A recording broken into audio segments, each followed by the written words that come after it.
بەناوی خوای بەخشندە و مێرەبان سڵاوتان لێبێ بینەران و بیسەرانی کەناڵی ئاسمانی پێیام. من عیمران ئەمیر خۆشحاڵم جارێکی تر لە شاری هەولێر و لاڵقێکی نوێی بەرنامەی پەیامی تۆ بە ئێوەی خۆشەویست شاد بوومەوە. ئەمڕۆ لە پێشانگای نێودەوڵەتی هەولێرم کە بەناوی پێشانگای هەمەجۆر ناسراوە و بۆ سێهزدەمین جارە لە شاری هەولێرە پێشانگای بکرێتەوە بە ئامادەبوونی 40 وڵات و 200 کۆمپانیای جیهانی ئەم پێشانگایە دەکرێتەوە. پێشانگای ئەم جارە جیاواز لە پێشانگاکانی تر هەروەکو لە پێشانگای ڕابردوو بینیتان تایبەت بوو بە کەرستەکانی بیناسازی و قەرارە لە ماوەیەکی تر پێشانگایەکی تایبەت بە هەنگوین هەر لە پێشانگای نێودەوڵەتی هەولێر بکرێتەوە. پێشانگای ئەم جارە پێشانگایەکی هەمە جۆرە و ئەم 200 کۆمپانیای هەریەکی بە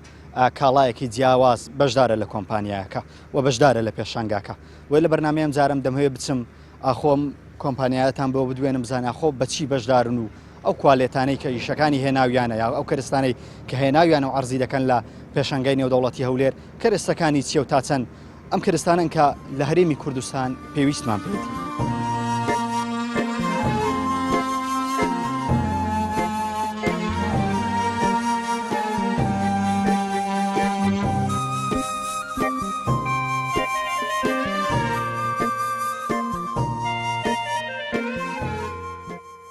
جەناب ئەندازیار ئەگەر پێم بڵێ شتێکی جیاواز لێرە دەبینمەوە یەکە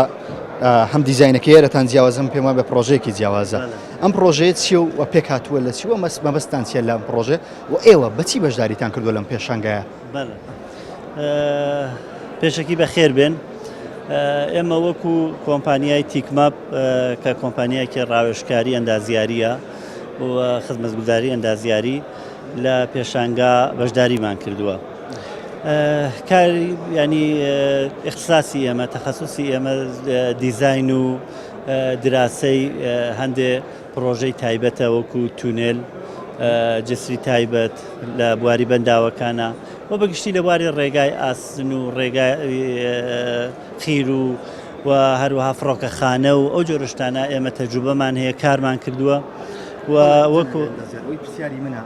ئێستا کە ئەگەر یەکێک لە کێشە هەرە گەورەکانی هەرێمی کوردستان کێشەی ڕێگاوبانە و زۆری ڕووداوەکانی هاتوچۆ بۆ ڕێگاوبان دەگوازرێتەوە، یعنی زۆربەی هۆکارەکانی ئەو هەموو ڕووداوی هاتوچۆ هۆکارەکانی ڕێگاوبان ئێوە ژۆکو شارەزایە پێتان وایە ڕێگاکانی هاتوچۆی هەرێمی کوردستان لە ئاستێکی ستانداردنی ئەوەکو دیزاینەرێ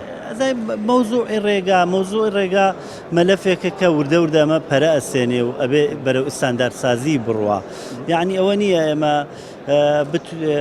ڕاستە ئێستا ڕێگاوبانی کوردستان ممکنە هەندێ بەشی غێر ئستانداردی بێ کە خۆ جادە کۆنەکانە تەبیعی بوو لە هەموو وڵاتێکی شاوایە جادە ڕۆژ بە ڕۆژ وەکو کاڵایەک ڕۆژ بە ڕۆژ ئابدەیتە گرێشتی نوێ دێشتی باشترەکرێت. ئێستا لە کوردستانە هەوڵێکی زۆر چرد هەیە بۆ ڕێگاوبان، یعنی ئێمە لەبەرەوە لە کوردستانە منتەقەیەکی شاخاویە، خۆی دروستکردنی جادەوبان لە منتەقەی شاخاویە یەکەم ئاستەنگی زۆرە، دووهەم پارەی زۆریەوێ، چون ئێمە لە پرۆژەکانمان پێویستمان بە ئستراکچەری زۆرە. لە ڕێگاوبان لە کوردستانە ئێستا لە حالی لە کوردستانە ئەو هەوڵە هەیە و ئەو لە لای حکوومەتەوە هەیە کە مەسەر پلانێکی زۆر ڕێک و پێکدانراوە، ئستانداردەکان ئێمە هەمووی لەسەر ئاسی ئستانداردە نێودەوڵەتیەکانایە، بەڵام مەوزوع جێبەجێکردنیەتی جێبەجێکردنی چوارچێوەی هەندێک چوارچێوەی هەیە لە بابەتی بەتایبەت ئابووریەوە. تۆ پێویستت بە پارەی زۆرە بۆ ئەوە جادە لە کوردستانە دروستکەی. جادە لە جنوبا دروستکردن زۆر پارەی ناوێ، بەڵام لە کوردستانە زۆر پارەوێت چون ئستراکچەری تایبەتی تایە. مەچینە دروستەکە بۆ گڵاسی ئاو تێەکە و تەغلیفەکە و لەگەڵ هین دروستەکە هین تابیایی مەسەلەن سۆسەج با بڵێن پێنیر و هین مرەبە و ئەو شتانە. واتە ئێوە زیاتر ئیش دەستە قاڵکی بەرداغی ئاوەکان دەکەن دروستی دەکەن؟ بەڵێ. باشە گەر بچین کە بەشارکی شەریک ئەوەکە بکەین، ئەنی ئێوە بەگشتی ئەم شەریکیە دروست دەکەن؟ بەڵێ ئەو گڵاسە دروستەکەن ئێوە، ئەو مەچینەی دروستەکەن ئێوە، ئەو گڵاسە ئینتاجەکات با بڵێن 15000 بە سەعاتێ 15000 حەبە ئینتاجەکات بە سەعاتێک تقریبا 250 کارتۆن تقریبا بە سەعاتێک ئینتاجەکەت 250. تەمان ئێوە ئاوی تێ ناکەن، بەس ئێوە کۆمپانیاکە ینی شەریکەکە دروست دەکەن؟ بەڵێ مەچینەکە دروستەکەن ئێوە. باشە مەچینەیە لە چ وڵاتێکەوە دروست دەکرێەوە لە چ وڵاتێکەوە هێنراوە؟ مەچینەکە لە تورکیا دروستەکەن، بەس بعض پارچەیەک هەمان هەیە، مەسەلەن پارچەی هین ئەڵمانیە، پارچەیەک هەیە ئیتالیا با بڵێن، پارچەی هەیە کارەبایەکان مەسەن با بڵێن PLCەکان هینە یابانیە ئومرۆن شێرکەی ئومرۆن عالەمیە لەگەڵ پیستۆنەکان و ڤاڵڤەکان هەمووی ئەڵمانیا پیستۆ ئیشپێکردنی ئاسانەوە تا کەسی خۆش طبعاً ئەکید ئێوە ئەو مارەزەمان کردووە بۆ هین بۆ ئەو وڵاتە با هین بێت هەلی کار و مەبەستەوانەیە کە تێدا خەڵکی ئەمەیشی لەسەر بەڵێ باشە ئەمە پێکاتووە لە چەند پارچە و تێچووی ئەم جیازەوە تا دوانین بڵێن ئەم جیازەیە بە چەندێکە بەچێنێکە با بڵێن تقریبان 13 دەفتەر با بڵێن بەڵێ چەند پارچی لەگەڵ بێرۆبۆت هەیە لەگەڵ ڕۆبۆت هەیە بێرۆبۆت یانی ڕۆبۆتەکە جیاوازی چیە لەگەڵ ڕۆبۆتەکە با بڵێن خۆی مەسەرەن خۆی ئینتاج دەکات و خۆی هینەکە لەناو کارتۆنەکە تێکە دوایی لەگەڵ کارتۆنەکە ئەڕوە باش ئەمە تەنها ئەم پارچەیان ئەمەی ئەوەشی لەگەڵی ئەوەیشی چی ئەم پارچەیە ئەو پارچەیە ئیشی چییە با بڵێن ئەو فەدەلات دێتە لێرە ئەوە ئەیبرێ گڵاسەکان دەرەچێ دوای گڵاسەکان دەرەچێت هینیت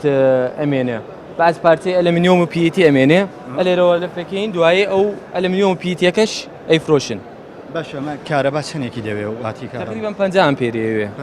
سێفێس 50 ئەمپێر بڵێ جەناب ئەندەزیار ئێوە بەچی بەشدارن و چیتان هێناوە بۆ هەرێمی کوردستان و بەتایبەت بۆ پێشەنگای نێودەوڵەتی هەولێر وەمە بەستانە لە ڕێگای ئەم شتانەوە چ پەیامێک بگەێنە ئەس بێ لە خزمەتەنە ئەم کارخانەیە هالە سنەی کوردستانە سەرمایەگوزاری خۆمە بەشداری خۆمە 20 ملیۆن یۆرۆ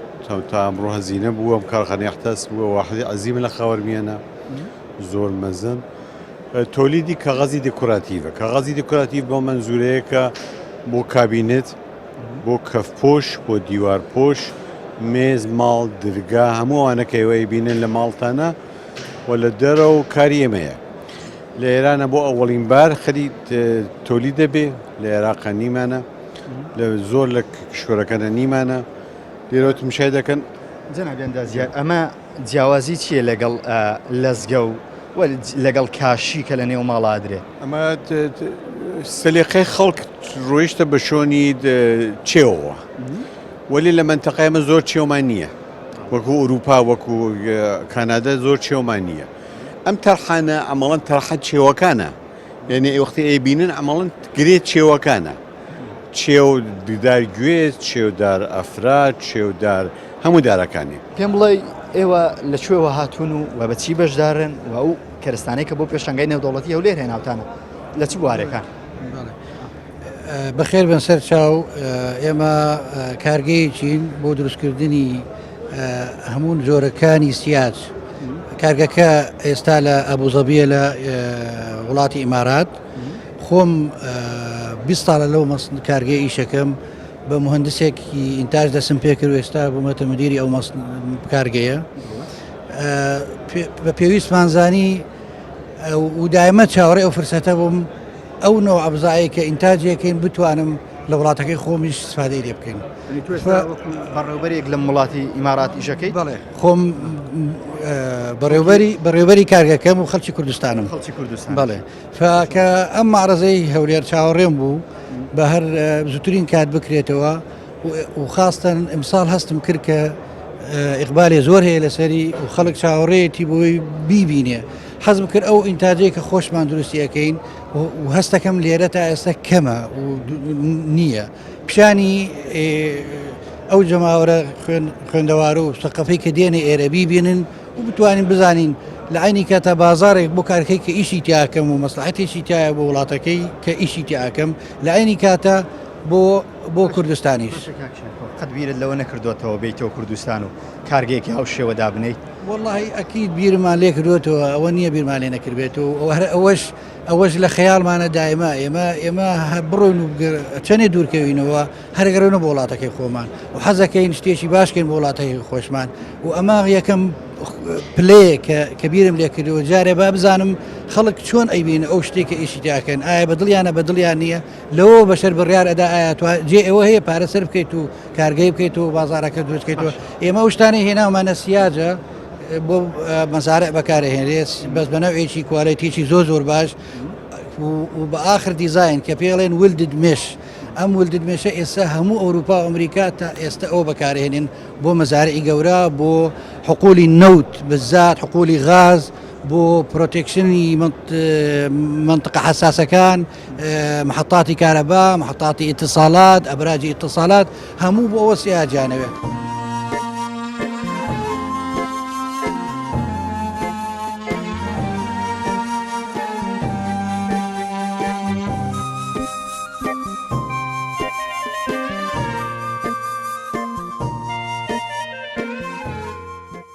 ئەم پرۆژێت چیە و ڕێگاکە لەکوێ تا کوێ و ئەم دیزاینەش کێ کردوێت یا کوردێکی خۆماڵی کردویانەوە مەبەستان چێ لەم دیزاینە؟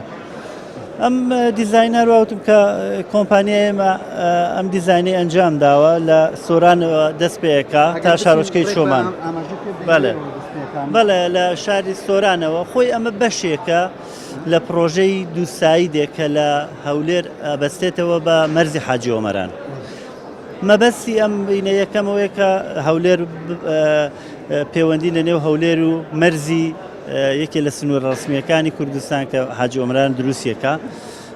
دووهەم ئەمە تەسیرێکی زۆری هەیە بۆ لە نظەر اقتصادەوە چون کوردستان هاوردەی کاڵای زۆرە کە ئەم جادە دروست بێ خۆی ئۆتۆماتیکیان لەبەر خاترەوە تێچوونی گواستنەوەی کاڵا کەمە بێتەوە خێرا ئابێتەوە تەسیرە زۆر لە اقتصاداکە. لە نێو سۆرانەوە دەست پێکە و من لێرانە هەنێک لە تونێلە بینم ئەم شقامەیە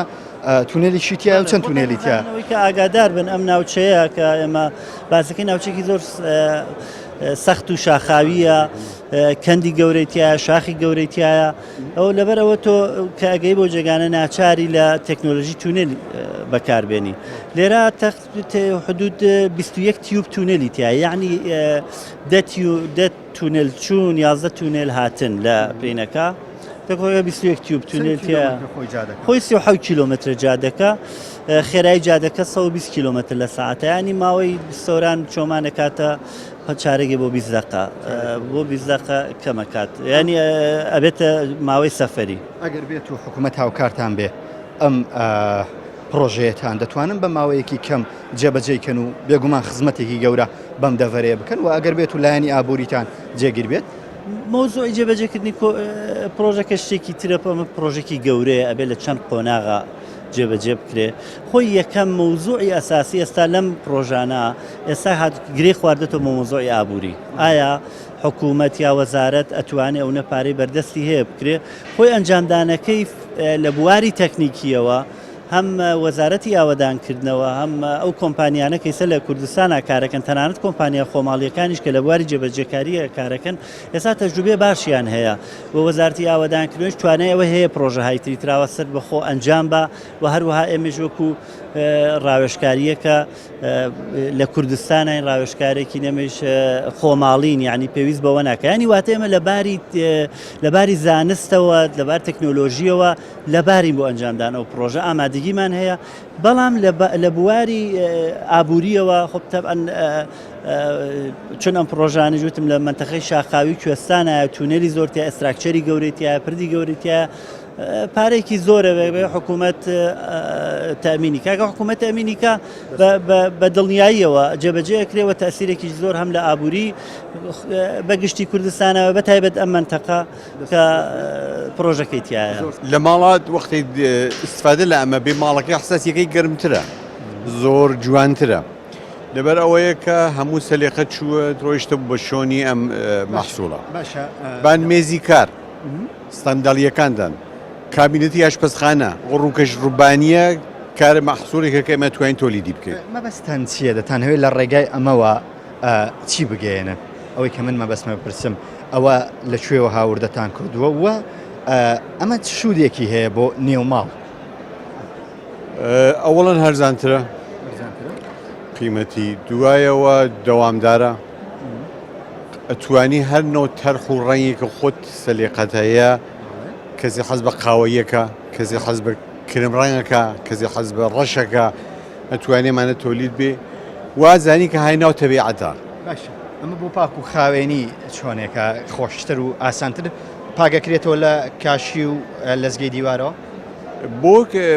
زۆر جێگەگەر کاشی ناتوانانی استفادە بکەیت بۆ مێزی کار ناتوانانی کاشی استفادەکەی ئەم مێزە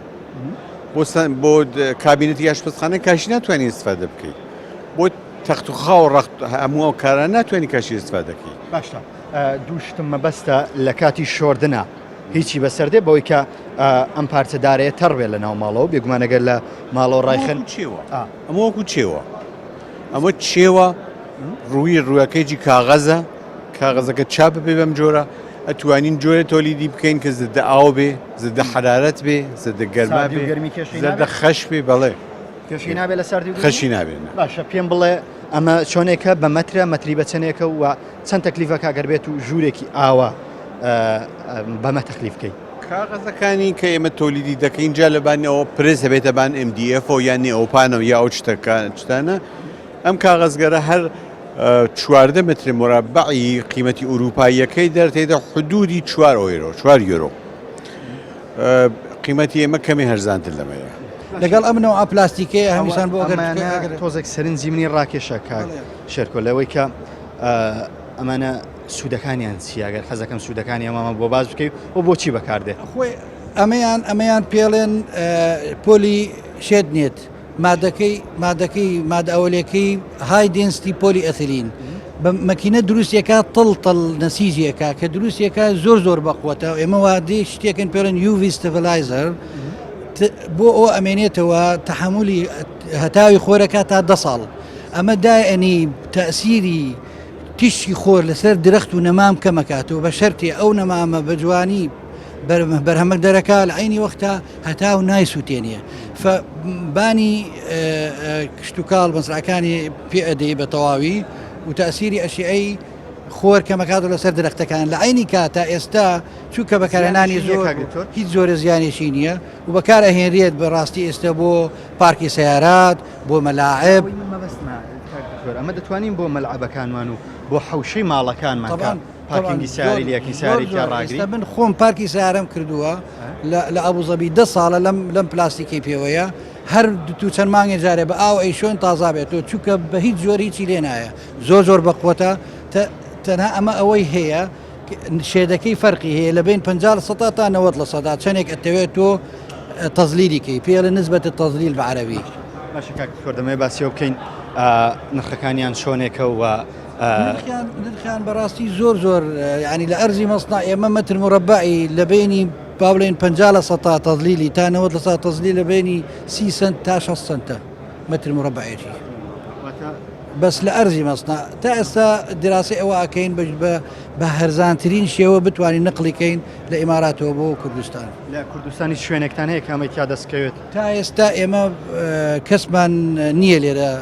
تەوزیعیکە وتمان جارێ با بزانین چۆنە پێشوازی خەڵک بەرامبەر ئەو منتەجە و ڕەنگە منتەجەکەش هەبێ لە بازار ببینن بەڵام زیاتر بزاعەیەکی سینیە لەوانەیە کوالەتێکی باش نەبێ لەوانەیە هەرزانتریش بێ بەڵام ئێمە ئەتوانین بڵین کە ئەو بزاعە ئەدەین تا گەرنتی ئەدەین تا 3 ساڵ کە هیچ نەوە عیبێکی هەبوو ئێمە مەسئولین بەرامبەر خۆش بێ جەنابی ئەندازیار بەو هیوایم کە ڕۆژە بگەڕێیتەوە هەرێمی کوردستان و کۆمەڵی گەنجمان هەیە کە ئێستا کە دەناڵێنن بەهۆی بێکاری و بەهۆی ئەوەی کە هەلیکاریان دەست ناکەوێت لەوەیە دەرچووی هەمانەوە بەشەی جەنابەت وە بەڵکو سوکاری خۆشمان ئەو برا و خوشک و ئینشاءڵڵا ڕۆژە دەگەڕێنەوە کوردستان و خزمەتی کوردستانەکەشمان دەکەن بەڵێ کاک سعد ئەگەر بۆم باز بکەی ئێوە بەچی بەشدارن لە پێشەنگای نێودەوڵەتی هەولێر و چیتان هێناوە و ئەم جارە مەبەستانە چۆن خزمەتی هاوڵاتیانی شاری هەولێر و هەرێمی کوردستان بەگشتی بکەن زۆر بەخێر بێن دەساتان خۆش بۆ کاناڵی پێیان کە بەشدارن لەو پێشەنگایە ئەمە وەکو کۆمپانیای شار بە دوو بابەتی سەرەکیەشە بەشدارین یەکەمیان کەلوپەلی خێزانی پاکەرەوەمان هەیە بە تاییتی شار بە براندێکی نێودەوڵەتی کوالیتەشی بەرز ئەکتیڤی 18 کە خۆشبەختانە ئەوانەی کارمان لەگەڵ دەکەن زۆر بە ئەکتیڤەکە رازین و ئەکتیڤەکەی زۆر لەسەرەوەیە و ئەکتیڤەکە کە چیتان هەیە لە منزەفات و پاکەرەوە ئێستامە ئەوەی کە حالیان بەرهەمی ئێستای پاکەرەوەمان تاییتە بە دەرەجەیەک دواتریش پاکەرەوەکانی سائیل شلەمەنیەکانی پاکەرەوەش لە بەرهەمانە و لە نزیکترین کات دەیخێنە بازارەکانمان دەمەوێت بپرسم ئەو کوالەتیەوە ئەو کوالەتەیەوە بەکاری دێنن دەتوانین دڵنیایی بدەی خێزانەکان و دایکان لەوەی کە کوالێتێکی وایە جلوبەرگەکانیان بە یەک جار خاوێنە بێت پێویست ناکات دوو سێ بیشۆن بەتاکید لێرەوە دڵنیایی دەمە هەموو بەکارهێنەرەکانمان هەموو کڕیار و هەموو دانیشتوانی خەڵکی کوردستان و عێراق بەگشتی بەکردنیش تاییتێکی یەشار دڵنیابن خۆیان با بڕیاردن لای ئێمە ئێستا بە ژمارەیەکی یەکجار زۆر لەو دانەیەمان لەو 100 گرامەیەمان هەیە بۆ تێست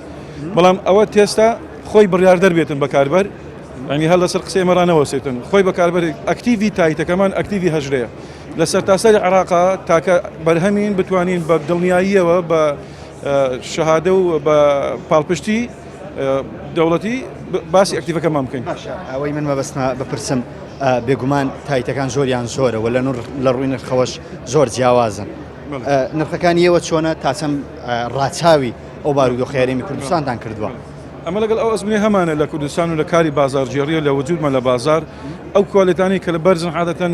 بە نرخێکی زۆر بەرز دێنە بازار لۆی ئەمە دراسەمان کرد خەڵکەکی زۆر ناتوانیتن بەشدار بیان لە کڕینی ئەو کوالێتی باشە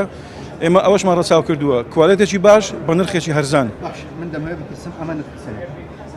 ئەوە ئێستا چەندێکە و 800 گرامە نرخی چەندە؟ ئەو ئێستا لەو بازارانێک کە تەوزیعمان کردووە بە 1450 نەردەفرۆشێت.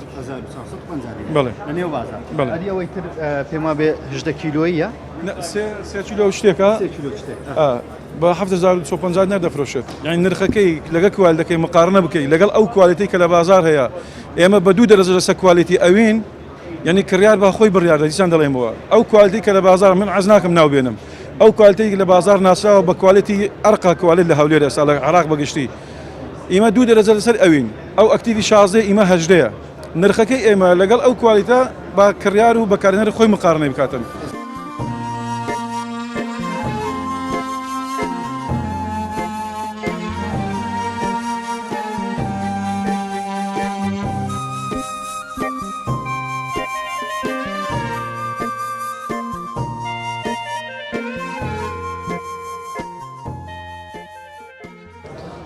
کاک سەیدێوە بە شتێک بەشدارن خەڵک زۆربەی کێشەی لەم شتەیە هەیە ئەویش کێشەی کارەبایە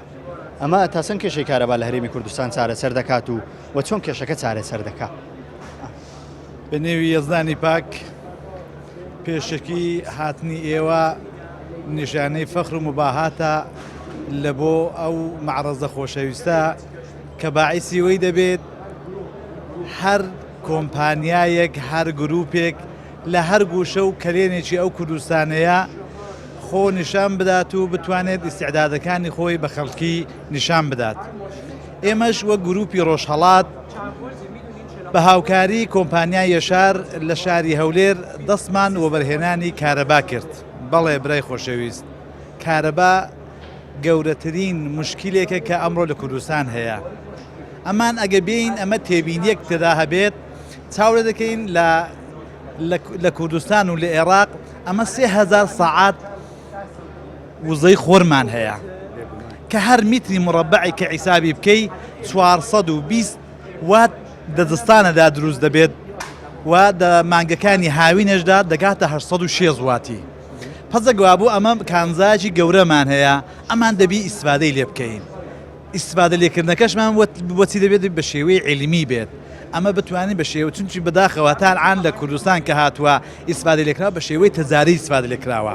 شێوەی تەجاری جوابگو نابێت کابرایەک کە هەستێ لە ماڵە خۆی کە ڕێیدا دووبەی دەکەوێت یا ڕێیدا چین دەکەوێت بچێ بۆ خۆی 2 دانە پانێل بێنێ و 3 پاتری بێنێ و 1 دانە ئینوێرتێر بێنێت ئەوە ناتوانێت بۆی بڵێ تاقە شەمسیم داناوە ئەوە چوە تاقە شەمسی کڕیوە. تاقە شەمسیدانان بەوەیە کە دەبی 1 دانە مهندسی بەرق کە کاری تاقە شەمسی خوێندووە چەند ساڵە عیلم و تەجروبەی لەسەر هەیە دەی بێ ئەو بە عیلم و زانستەکەی خۆی بێنێ ماڵە جەنابەت بەراورد بکات جابۆت دابنێکە ماڵە جەنابەت چەند ئامپێری دەوێت چۆن بەکاربێنین و چۆنی ئیسفادە لێ بکەین. ئەوەیە مەرز نییە تۆ لە سەربانەوە دادناو بڵێ تر تەواو من کارەبام دابین کردووە زۆری دانانەکە نییە جووری دانانەکەی دی بە شێوەی عیلمی بێت بەڵێناوتانە ئەمە جۆرێکن و زۆری ئەو شتێک کە ئەمە دامانناوە ئەمە هاان لە سۆلارمان دەست پێ کردووە کە سۆلار ئاسکۆ یەکێک لە کۆمپانیەکانی مەشهوری دنیاە کە هەر شتێک کە ئەمە دامانناوە دەتوانین بە زەمان بدەین بە مشتری ئەمە لە حانەکەینێ بەو ماژۆڵی کە دامانناوە 25 ساڵیش زەمان دەدەینەیە 25 ساخوا نەخواستاگە ئەوە بتەقیت یا دووشی مشکلێک بێت ئەمە بۆ خۆن دێندەی گۆڕین. ئەمما هندێکشت هەیە کە دەی فکری بۆ بکرێتەوە شێوەی شوورن و پاکخاوێنەکەیەتی کە ساڵێ 2 زادەی پشتۆرێتەوە چون باتەوە بۆ کە لە کوردستان خاک و خاشاک زۆرە خۆڵەپۆت زۆرە ئەوە تاسی لە سەروانەکە وەرگرتنەکەی دەکات کە ئەمە بۆ خۆن دەیشوینەوە دەوەختێکی وادا کە وزەی خۆ دەرەوە نەبێت لە کاتی شوشنەکەی شوشنەکەی. ینی تەڕبوون بۆ کاریگەری هەیە ئەمە نەخێت تەڕبوون کاریگەری نییە وەری دەحینی کاردا ئەتوبێنی فشارێکی دە حەدی خۆیدا پشتە سەرێ احتمالن لە ژووری دەوانەکانی پتەقن پس دەبی ئەمە زۆر ئاگاداری وەژبین کە هەر کەسێک بۆ خۆی نابێ بچێ ئیسفادی لێ بکات دەبی مهندسینی و لێ زانست بچن ئەوەی بۆ خوان بەڵۆش ئێستا ئێمە دەیبینین لەناو خۆی چنین خەریتەوە بەڵێ لە بنەوەیدا چندی خەریتی تێدایە چەند سلولی تێدایە کە ئەو سلولانە خوانە خواستەگە لە حەدی خۆیان فشار بکەوێتە سەرێ احتمالی بتەقن خرابێت باشە بە کورتی دەمەوێت بچینە سەر نرخەکەی نرخی ئەمانە چۆنێکە ئەمە ئینڤێرتێرن هەیە کە 2 ساڵ زمانی هەیە پاشان پاتریمان هەیە کە ئەو پاتریمە تقریبا 2 ساڵ زمانی هەیە پاتری دەبێت لەگەڵ ئەمە بێگومان ئەوە فقط پاتریکە بۆ شەوەیە کە ڕۆژێ وزەی خۆرکە وەردەگرێت دەتوانێت شەوەیە بۆ خەزنەکەی چونچی وزەی خۆر نامێنێت ئەو پاتریا خەزنەکەی کە ڕۆژێ وەرگتووە شێ مەسەفی دەتوانێت دابین هەر پانێلێک 1 ئامپێر دابین دەکات ینی 1 دانە پاتری و 1 دانە بە فەڕەت پانێل 1 دانە ئامپێر دابین دەکات هەر پانێڵێک پانێڵی چنێکە متر بە متر 2 دەریەکن بەڵێ 2 دەریەک میتر لەگەڵ پاتریەک ئەمپێرە واتە چەند پانێڵدانێ ئەو ئەمپێرە ئەوەندە ئامپێرە وەردەگری باشە لە ڕووی نرخەوەمانە چۆنێکە بە کاملیەوە باتوزی بۆی کە ئەلحان ئەمە هاتووینە شتێکی چونچی ئەوانە زۆر بە فەردنیایەکدا عیلمدایە یعنی ئەوانە هەیەە بە فەرز زۆر لەوەی حەجیمتر زۆر لەوەی گەورەتر ئەمان نرخەکانیان زۆر لەسەر نەمە هاتووینە شتێکمان دەنەزگتە متناسب کوردستانە کە هەم نرخەکەی مناسبە هەم شتێکە واقعان باوەڕ پێکراوە و تاقیش کراوەتەوە ئەمە هاتووینە بۆ هەر ئامپێرێکی $500 تا $550 وەردەگرین بە کارشناسانی خۆمان و بە هەموو جیهازی خۆمان بەدانانیشەوە ئێوە لە چ کۆمپانیایەکەوە هاتوون و بە چی بەشدارن لەم پێشانگەی نێودەوڵەتی هەولێرەوە سەرەتا بە خیراتتان دەکەم ئێمە لە شەریکەی مڵتیپاتی کە لە ئەولێرە لە عێراق بەشدارمان کردە بۆ جیازە ئەو جیازە ناوی فاڕۆیە کە وەکالەتی ڕسمی ماوەگرتیە و تاکە کۆمپانیایە کە ئەو جیازە ئەتانی بفرۆشی لە عێراق ئەم جیازە کاریتە ئەم جیازە دەتانی بە 3D لێزەر سکانەکەی وەگری بە دقیقی مایکرۆ کە تقریبا لە بینی 20 مایکرۆ تا 50 مایکرۆ لەوانەیە خەلەلی تێدابی مایکرۆچیە یعنی بچووکتر لە ملیم ئەگە خەلەلی تێدابی ئەگەرنا فیت 100% قیاسەکە لە بە وەردەگری و لۆ چ بەکاری دێنین ئەمە بە 3D سکانەکەی وەردەگرین دەکەینە کات فایل ئەکسپۆرتی دەکەین بۆ ئەنواع فایلات یعنی چ فایلەکە دێت لە بۆ ئەکسپۆرت دەکەین نام برادرای خەریکی یەک لە پارچەکانی سیارەیە ئەمە کە سکان دەکات ڕێگەتوانێەوە لەسەر ئەمە دروستکەنەوە بزەبەت ئەمە قیاسات هەموو بە مایکرۆ و بە ملیم دەردەینین ئەکسپۆرتی دەکەین لە بۆ فایلی مەسەرەن CNC ئەتوانی بە ملیم نفسی شتی بۆ بڕی و نفسی شتت لە بۆ دەربینەوە ئەمە چ کێشێکمان بۆ چارەسەر دەکاوە لە میانەی چی ئەمە دروستکرا مەبەستان چی لە دروستکردنی ئەمە خۆی لە خۆیدا ئەم جیازە بەکاردێت لە هەموو وڵاتانی ئەوروپا هەموو شەریکە زەخمەکان بۆ نمونە ئێمە مارسیسە ئەوانە هەموو بەکاری دێنن بۆ وەرگرتنی قیاسەکە و ینی زانی کە ئەم پارچەیە ریڤرس ئینجینیرینگی پێدرێن ئەم پارچەیە قیاساتی تەواوە ڕێکدادنیشی یاننا یاخود لە بۆ دروستکردنی قیاساتەکەی وەردەگری و بە CNC و بە ئەوانە دروستی دەکاتەوە نەفسشت ئەمە لێرە کێشەوەمان بۆ چارەسەرەکە زۆرجار لە بازاڕەکان شتێکمان دەست ناکەوێت ینی کە پارچەیەکی سیارە لێ دەشکەی تر هەموو سناعەکانەکەی دەست ناکەوێت ئەمە ئەو کێشەیەمان بۆ چارەسەرەکە توانێت ڕێک لەسەرەوە بۆمان دروستکاتەوە طبعاً ئەگەر کۆمپانیایەکمان هەبی ئەو قیاساتت کەدایە نەفسشت لە بۆ دەربینتەوە خۆی کۆمپانیا مشکلەی چییە گەورەترین مشکلی ئەوەیە قیاساتەکەی نییە بە تەواوەتی ئەگەر قیاساتەکەی بدێ بۆ جیازە و بە لێزەر و بە دەقیقی لۆ خۆی دەتانی نەفسشت لە بۆ دروستکاتەوە پێویست ناکەیتر لە دەرێ ئەشابینی و کەبرێ ئەو پارچێ مەسەلەن لێرە دەست ناکەوێت تەڵەب بکەیت مانگەک 2 مانگی پێچی ئەوە بە 5 دقیقە قیاساتی وەردەگری دەدەی مەچنەی CNC جیازی CNC لەوە دروست دەکاتەوە CNC شتەکە بۆ دروستەکەوەی کە سکانت کردووە ئەو پارچی مەسەن ئەو پارچە ئاسنی لە بۆ CNCەکە دادنی ئەو دەیبڕیتەوە نفس قیاس لە بۆ دەردەینەوە یان 3D پرینتینگیش نفسی شتە دەتانی دروستکەی مامانە لە ڕووی نرخەوە چۆنە یان نرخ بە پێی پارچەکە دەگۆڕێت بە پێی جیاز و هەر جیاز و مواسەفاتی خۆ هەیە و یعنی ئەکورسی خۆی هەیە دقیقی خۆی هەیە بە پێوی دەگۆڕێ یەکێکی ئاوا لە جیازی CNC دەربێنیتەوە یاخود بسی لە بازار ڕۆبی کڕی نرخەکەی زۆر جیاوازە تامان هەرزانترەوە کات لە درێ داواکە یان لە بازارە بیکڕی کا خۆ دروستکەوە بە هەرزانتر ڕادەوەستی خۆ دروستیکەوە هەرزانترە بەڕای من خۆ دروستکەوە هەرزانتر ڕادەوەستی چکە تۆ ناتوێت لە دەرێ پارەی ترانسپۆرتیشنی لێ سەرفکەی وایاننا و کوالیتیەکەش بەدل خۆ دەردەینی ئێوە لەکوێوە هاتوون و بەچی بەشدارن لەم پێشەنگای نێودەوڵەتی شاری هەولێر خزمەتە نەرزەکەین ئمە ئەشیای دەواجنەکانمان سازەکەین لە هەرمی کوردستانیشە بە خاطر ئەوە کە بتوانین دەست پێ بکەین کومەکی بکەین بەو سەرکەوتنی ئەقلیمی کوردستان هاتوین خۆمان نیشان بێت ئەشیاکان نیشان بدەین بزانین لە معرەزا دابنین ئەشیەکانیەوە پێکاتوە لە چەند پارچە ئەمە یەکێکیانە لە چیتر پێکاتوەگە بچین سیرێکی بکەین بەڵێ ئەوە ساحەبەکانمانە لە ئەبعادی مختلفە ئەبعادەکەی زۆر متفاوتە استفادە دەکەین هەر کامیک استفادەی خاصی خۆیە هیترەکان بوو گرمایشی ناو قاعەکانە چون ئیسە مەسرەفی سوخت زۆر مهمە لە دەواجنە کە بتوانانی سوودی باشتر بات هەوای تەمیزتر و خاوینی بوو ئەو مریشکەکان دەستی پێ بکەن گرماتیەکەی لە جیاتی سۆبە و ینی گەرمکەرەوەی تر دەتوانێت ئەمە بەکاربێنیت ئەمە بوو گاز و غازە گاز و غاز یا هەردووکی بەیەکە و یا غازە یا گازە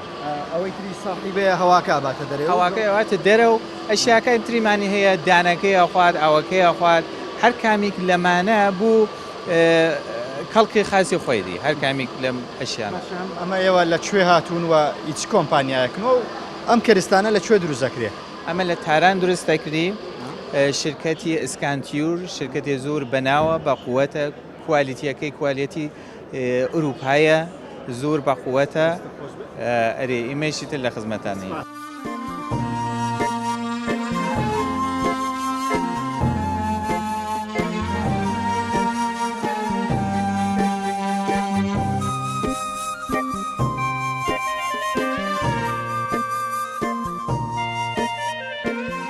بینەران و بیسەرانی خۆشەویست ئەوەی گوێبیستی بوون و بینتان بەشێک لەو 200 کۆمپانیایە بوون کە لە کۆی چڵ وڵاتەوە لە شاری هەولێر و پێشەنگای نێودەوڵەتی هەولێر هاتبوون کاڵاکانی خۆیان عەرز بکەن و نمایش بکەن کە بۆ هیوایەی ئەوان خزمەتێک بکەن و خزمەتێک بە کڕیارانی شاری هەولێر بکەن ئەمە ئەو شانە بوو کە لە کۆمپانیەکان و لە پێش کۆمپانیەکان هێنابوویان بۆ پێشەنگای نێودەوڵەتی شاری هەولێر و لە بەرنامەی پەیامی تۆ ئێوەش لە گرنگترین و نوێترین شتەکانتان بینی بەو هیوای بەرنامەیەم جارم ببێتە جێگای ڕەزامەندیەوەی خۆشەویست و توانی بم بەشێک لەو ڕاستیانەی ئەو پێشەنگایە بۆ ئێوە بگوازمەوە تاڵقەیەکی تر و بەرنمەیەکی تر لە شاری هەولێر بە ئێوەی خۆشەویست شاد دەبمەوە سوپاسی هاوکارم متەڵب خۆشەوی دەکەم کە لەم بەرنامەی ئەزیەتی لەگەڵم کێشە تاڵقەیەکی تر بە دیدەنی ئێوەی خۆشەویست شاد دەبمەوە بەخوای گەورەتان دەسپێرم سپاردەی خوابن